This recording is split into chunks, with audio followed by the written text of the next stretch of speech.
Yeah, but hello everyone. Finally, I've reached home. Home sweet home. Mayam finally yum yaurakre. Ngarang hingi yaurak ni ko. Hingi yauraga yum singdok po kay dum zakre ko dong si hagat laga kangshoi thong re duga morok metpa duga kangshoi si chicken kangshoi duga sougri kangshoi. Misi di pra thong dare. Jani dum zala asabam hamdai zala lak ni na wara do ko dum si hek to thon thong ba ya ba thong raga cha rage miyam ut jarake spicy cowpea salad. This is chicken without oil, and this is kangshoi rosal leaves with dry fish and potato. Siore sougri kangshoi sin chicken kangshoi duga sinam Ponghawai metpa duga cha ka cha tharage myam sidi chaning ban lore yum gi food si miss tawbudu ko asi sira ye ne ko oina na te ko asi mobile si asum front da ka pa ga ne ko video law ba ga dum oina na utpani ko video yung ma adu asi si ye ne right hand ne ko thali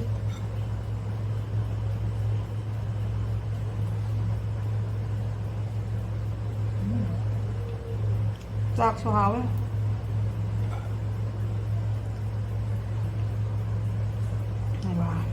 Wow. Hút mà khai dầu đây.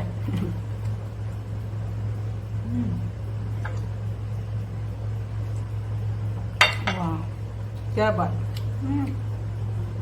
so delicious. Hào em em. Mapan ya how ba cha shi ai khoi jin jang ni hen heli hai ta le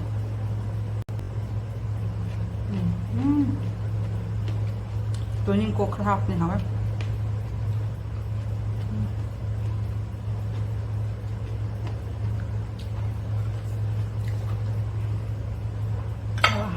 xin tất tao rồi ha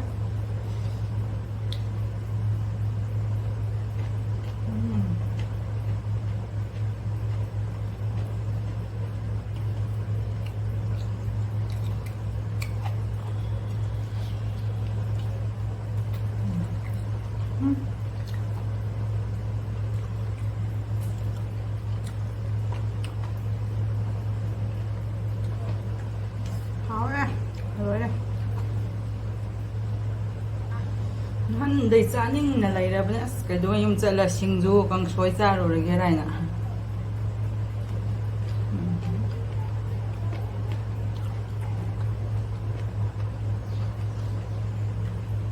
ginger spring onion phalan hap ne se ko ko di khom sam roi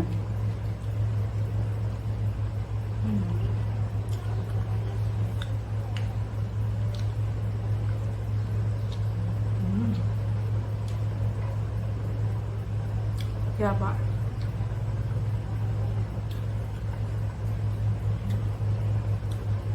I'm how to start again. Water.